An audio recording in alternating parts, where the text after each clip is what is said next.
This is an analysis from Alpha Business Media. For decades, when you thought of tourism in Nepal, you probably pictured the hardy backpacker trekking through the Himalayas, right? Well, a quiet but pretty seismic shift is underway. The country is making a high-stakes bet, pivoting away from that old model of high volume and low cost toward a future of exclusive, high-yield luxury. So let's break down this strategic shift. At the heart of this whole strategy is a tale of two very different tourists. On one side, you have the past, the backpacker, spending about $45 a day. Now, they were part of a massive inflow that was great for brand recognition, but the actual economic returns? Pretty low. On the other side, you have the target for the future, the luxury traveler. We're talking $200+ a day from a much smaller group, but with a way higher economic impact. Now, this is so much more than just a new marketing campaign. It's a calculated, deliberate national strategy. So that begs the crucial question, why?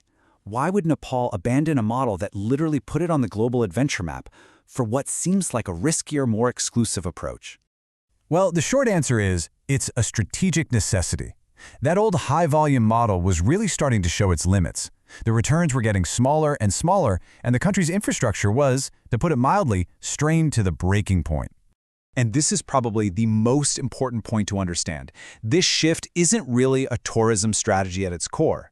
It's a macroeconomic one. The ultimate goal isn't just about attracting wealthier tourists. It's about using their spending to directly bolster Nepal's foreign currency reserves and ultimately to stabilize the entire national economy.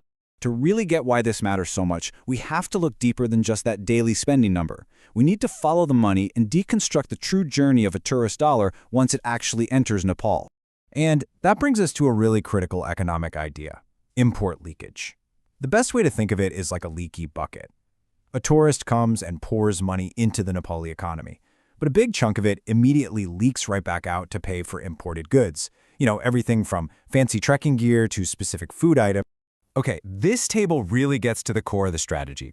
If you look at the backpacker's $45, it suffers from really high import leakage. But the luxury dollar is different. It's almost engineered to stay in the country. A five-star hotel is going to source local produce, local cheeses, local crafts. This creates a powerful economic multiplier effect, which just means that same dollar circulates inside Nepal, funding local industries and creating jobs. It's the difference between a dollar that just passes through and a dollar that actually puts down roots. And here's the clincher. Backpackers often work in cash, right? It's part of a gray economy where money isn't always officially recorded. That cash might never hit the nation's official reserves. But luxury tourism, it's all credit cards and bank transfers. Every single transaction is a direct, documented infusion of hard currency into the formal banking system. And that gives the central bank real firepower to manage the economy and keep the currency stable. So, what's actually making this ambitious transformation possible on the ground? Well, it's being driven by two powerful catalysts: the arrival of major global brands and the rise of a really unique, homegrown luxury market. You see, when a brand like Hilton or Sheraton decides to come to town, they don't just build a hotel. They become what this analysis calls infrastructure catalysts. They have non-negotiable global standards. They simply can't function with unreliable power or chaotic logistics. Their very presence forces an upgrade of the entire system around them.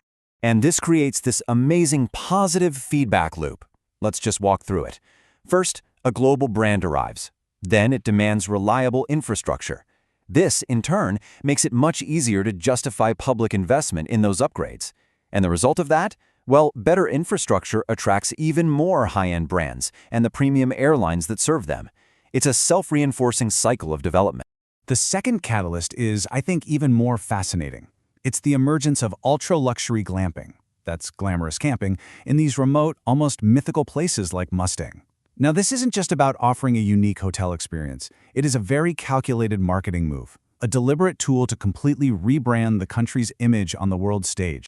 So how does this create a competitive advantage? Well, this move positions Nepal to compete directly with its neighbor, Bhutan, which has pretty much dominated the high-end Himalayan market with its very state-controlled model. But as you can see here, Nepal can now offer something Bhutan really can't: diversity.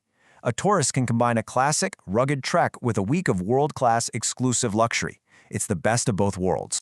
But of course, a grand strategy like this is not without some major risks. There are two very different potential futures for Nepal, and there's one critical obstacle that's going to decide which path it takes. So, in the best-case scenario, Nepal develops a resilient dual-engine economy. You'd have the new luxury segment acting like a supercharger, injecting that high-quality foreign currency, while the traditional backpacking market continues to provide widespread employment. I mean, this would be a total game-changer, funding new infrastructure and making the entire economy far more robust. The worst-case scenario, though, is grim. It's the creation of these luxury islands, basically enclaves where international brands import everything from their managers to their high-value supplies, which minimizes the local benefit. The money comes in, and it leaks right back out. This would lead to local resentment, very little economic gain, and could ultimately damage Nepal's brand for years to come. So what's the one thing that could tip the scales toward that worst-case scenario? This quote from the analysis says it all. The biggest threat isn't a lack of tourists or money. It's something much more mundane, but also much more difficult to solve: domestic red tape. Any investor trying to get something done faces a bureaucratic gauntlet. We're talking about incredibly complex land acquisition laws, no simple, unified system for getting investments approved, and environmental regulations that are applied inconsistently. Each one of these is a major roadblock to turning this vision into a reality. And so, we're left with this single, powerful question. Nepal has the vision. It has the incredible natural assets, and it has the investor interest to pull off this amazing transformation. But can its own bureaucracy evolve fast enough to keep pace with its ambition? The answer to that question will determine the future of its economy.